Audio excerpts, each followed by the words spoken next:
Russian लड़कियां भारतीय लड़कों की है दीवानी, पर क्यों रशियन लड़कियां भारतीय लड़कों से शादी करने के लिए बेताब रहती हैं, जानेंगे वीडियो में। और नोरा फतेही ने आखिर ऐसा क्या कर दिया कि लोग उन्हें देशद्रोही बोल रहे हैं। रतन टाटा के बाद टाटा कंपनी का अगला वारिस कौन होगा, और पत्रकार रवीश कुमार की लव लाइफ के बारे में कुछ ऐसी बातें जो आपको नहीं पता होंगी, और इस खूबसूरत टीचर की एक ऐसी सच्चाई जो आपके होश उड़ा देगी। और कतर देश में महिलाओं की जिंदगी कैसी होती है, करेंगे आज इसका खुलासा। Fact number 12। दोस्तों, आजकल रशियन लड़कियां भारतीय लड़कों को शादी के लिए बहुत ज्यादा पसंद करती हैं। आए दिन ऐसे मामले देखने को मिलते हैं जहां पर एक भारतीय लड़के और रशियन लड़की की शादी होती है। तो ऐसे में क्या वजह है कि रशियन लड़कियां भारतीय लड़कों को ज्यादा पसंद करती हैं, आइए जानते हैं। असल में रशिया में शादी को ज्यादा सीरियस नहीं लिया जाता और वहाँ पर बहुत ज्यादा डिवोर्स होते हैं। वहीं हमारे यहाँ शादी को जन्मों जन्मों का रिश्ता माना जाता है। रशियन लड़कियों को भारतीय लड़के बहुत ही ज्यादा वफादार लगते हैं और उनके मुताबिक भारतीय लड़के धोखा नहीं देते। इसके अलावा भारत की संस्कृति भी रशियन लड़कियों को भारत की ओर आकर्षित करती है और बहुत सारी रशियन लड़कियां भारत में आकर यहीं शादी करके बसना चाहती हैं और बस भी जाती हैं। Fact number 11। Famous dancer Nora Fatehi को इस समय काफी ज्यादा हेट मिल रहा है और लोग उन्हें बहुत ट्रोल कर रहे हैं। असल में हुआ यूं कि हाल ही में Nora Fatehi FIFA world cup के फैन फेस्ट में परफॉर्म करने के लिए गई थी और वहां पर उन्होंने काफी अच्छा परफॉर्म भी किया। उन्होंने वहां पर भारतीय झंडे को लेकर जय हिंद के नारे भी लगाए, लेकिन इस दौरान उनसे वहां पर एक गलती हो गई। उन्होंने कुछ सेकंड्स के लिए तिरंगे को उल्टा लहरा दिया, जो भारतीय लोगों को बिल्कुल भी पसंद नहीं आया और इसी वजह से लोग सोशल मीडिया पर नोरा को ट्रोल कर रहे हैं। लोगों के मुताबिक नोरा ने ऐसा करके भारतीय झंडे का अपमान किया है। वहीं कुछ लोगों का ये मानना है कि नोरा ने ऐसा जानबूझकर नहीं किया, बल्कि ऐसा उनसे गलती से हो गया। आप इस बारे में क्या सोचते हैं, हमें कमेंट करके जरूर बताइएगा। Fact number 10। इस समय टाटा कंपनी के अंडर में 100 से भी ज्यादा कंपनियां हैं जिन्हें रतन टाटा संभाल रहे हैं, लेकिन अब रतन टाटा की उम्र काफी ज्यादा हो चुकी है। ऐसे में क्या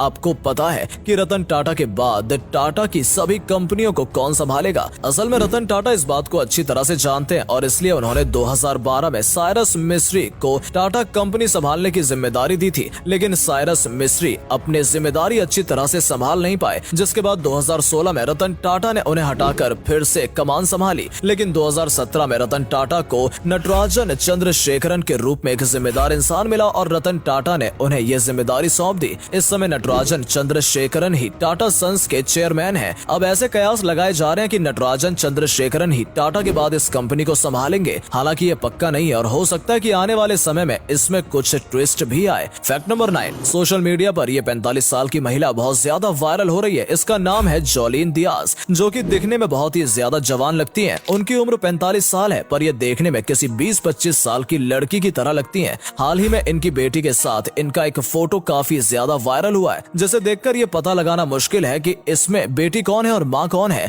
जोलीन दियाज एक स्कूल टीचर हैं जो बच्चों को पढ़ाती हैं और उनकी खूबसूरती देखकर हर कोई हैरान रह जाता है और उनकी उम्र में धोखा खा जाता है। Fact number 8। साल 3000 से आया एक ऐसा टाइम ट्रेवलर जिसकी बातों ने सभी के रोंगटे खड़े कर दिए हैं। जी हाँ, टिकटॉक पर एक वीडियो काफी ज्यादा वायरल हो रहा है जिसमें एक शख्स खुद को टाइम ट्रेवलर बता रहा है। इस शख्स के मुताबिक वो साल 3000 से आया है और इसे फ्यूचर में होने वाली घटनाओं के बारे में पता है। ये दावा करता है कि जनवरी 2023 में अमेरिकी नेवी एलियंस के संपर्क में आएगी। वहीं इसके मुताबिक 2024 में डोनाल्ड ट्रंप फिर से राष्ट्रपति पद की उम्मीदवारी की घोषणा करेंगे और अगले साल फरवरी में अमेरिका में तूफान से भारी तबाही मचने वाली है, जिसमें लाखों लोगों की मौत हो जाएगी। हालांकि ये शख्स असल में टाइम ट्रेवलर है या नहीं, ये एक मिस्ट्री है। ज्यादातर लोगों का मानना है कि ये आदमी ये सब कुछ अटेंशन पाने के लिए कर रहा है, वहीं कुछ लोग इसे सच भी मान रहे हैं। Fact number 7। क्या होगा अगर हम गलती से कॉइन निगल लें? तो दोस्तों, कॉइन निगलने से 90 से 95% केसेस में कुछ नहीं होता और कॉइन निगलने के बाद वो थोड़ा बहुत गलकर टॉयलेट में बाहर निकल जाता है। लेकिन अगर कॉइन बड़ा है, जैसे कि 10 रुपए का सिक्का, तो ये गले में अटक सकता है। ऐसे केसेस बहुत ही कम देखने को मिलते हैं, पर जहाँ पर कॉइन निगलने के बाद एक प्रॉपर सर्जरी करनी पड़ती है। पर भलाई इसी में है कि कॉइन को ना निगलें, क्योंकि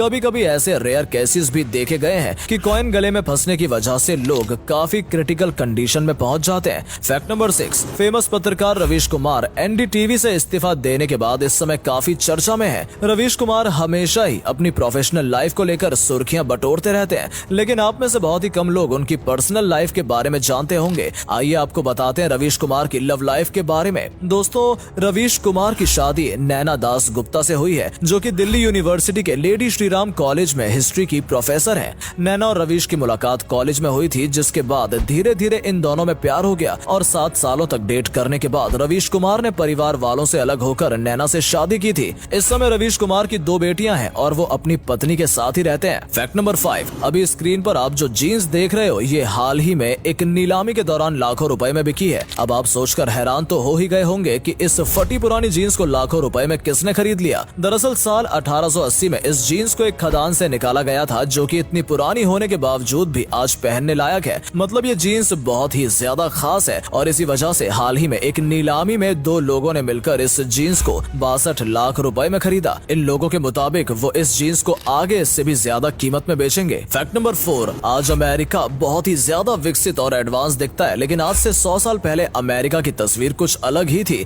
आइए जानते हैं 100 साल पहले के अमेरिका के बारे में। दोस्तों, आज से 100 साल पहले अमेरिका में एवरेज हर एक इंसान की सालाना कमाई $500 के करीब होती थी और बहुत ही कम लोग ऐसे होते थे जिनके पास टीवी होता था। टीवी और कार के दामों में केवल $100 का ही फर्क था, यानी कि एक टीवी के दाम में थोड़े पैसे ऐड करने के बाद आप एक कार खरीद सकते थे। उस समय अमेरिका में ज्यादातर अरेंज मैरिज ही होती थी और महिलाओं को बहुत ही कम अधिकार प्राप्त थे। महिलाओं को वोट डालने तक की इजाजत भी नहीं थी। लेकिन धीरे धीरे अमेरिका बदला और आज अमेरिका इससे बिल्कुल अलग हो चुका है। फैक्ट नंबर 3, जहां आजकल के दौर में लोग अपने माँ बाप को बोझ समझते हैं और बुढ़ापे में उन्हें सहारा देने के बजाय उन्हें धक्के मारकर घर से बाहर निकाल देते हैं, वहीं मिलिए जबलपुर के कैलाश गिरी से, जो पिछले 20 सालों से अपनी बूढ़ी अंधी माँ को अलग अलग तीर्थ स्थलों के दर्शन करवाने के लिए पैदल यात्रा कर रहे हैं। इन्हें कलयुग का श्रवण कुमार भी कहा जाता है, क्योंकि आज के इस दौर में अपनी माँ के लिए इतना सब कुछ करना बहुत मुश्किल है। अभी तक ये 37,000 किलोमीटर की यात्रा तय कर चुके हैं और इनके मुताबिक ये आगे भी अपनी माँ की इच्छा को पूरा करने के लिए ऐसे ही यात्रा करते रहेंगे। और अगले फैक्ट पर जाने से पहले इस फोटो को ध्यान से देखिए और बताइए आपको कौन दिखाई दे रहा है। इससे पता लगेगा आपका दिमाग और आपकी आंखें कितनी तेज हैं। आपको मिलते हैं 5 सेकेंड। फैक्ट नंबर 2, 19वीं शताब्दी में पर्शिया की राजकुमारी जहरा खानम ताज एस सल्तनेह को उस समय की सबसे ज्यादा खूबसूरत महिला माना जाता था, जिनकी तस्वीर आप अभी देख रहे हैं। भले आपको ये कुछ खास न लगे, लेकिन उस समय उनकी दीवानगी लोगों पर इस तरह से छाई हुई थी कि कहा जाता है कि 145 लोगों ने इन्हें शादी के लिए प्रपोज किया था और जब ये उन्हें नहीं मिल सकी तो उनमें से 13 लोगों ने खुद को खत्म कर लिया। आप जानकर हैरान हो जाएंगे कि ये राजकुमारी बहुत ही ज्यादा मोटी थी और इसके चेहरे पर मूछें भी थी, लेकिन इसके बावजूद भी नौजवान इसके दीवाने थे। फैक्ट नंबर 1, कतर आज के समय में काफी ज्यादा तेजी से तरक्की कर रहा है। कतर के लोगों की जिंदगी बहुत ही ज्यादा लग्जरी होती है। ऐसे में क्या आपने कभी जानने की कोशिश की है कि कतर में महिलाओं की जिंदगी कैसी होती है? आइए आपको इस बारे में बताते हैं। कतर में महिलाओं की जिंदगी कैसी होती है, इसको लेकर काफी मतभेद है। जैसे कि कतर के कानून के हिसाब से वहाँ पर महिला और पुरुष दोनों ही बराबर हैं, लेकिन कतर में कई ऐसे रूढ़िवादी परिवार हैं जहाँ पर महिलाओं को कुछ भी करने से पहले पुरुष गार्जियन की इजाजत लेनी पड़ती है और महिलाओं को यहाँ पर हिजाब पहनना जरूरी होता है। वहीं कुछ रिपोर्ट्स ये दावा करती हैं कि कतर में सभी एक बराबर हैं और महिलाएं भी कतर के विकास में बराबर की हिस्सेदारी निभा रही हैं। तो दोस्तों, आज के लिए बस इतना ही। उम्मीद है आपको ये वीडियो अच्छा लगा होगा। सिर्फ वीडियो देखिए ही नहीं, बल्कि लाइक और शेयर भी कीजिए और कमेंट में बताइए आपको ये वीडियो कैसा लगा। धन्यवाद।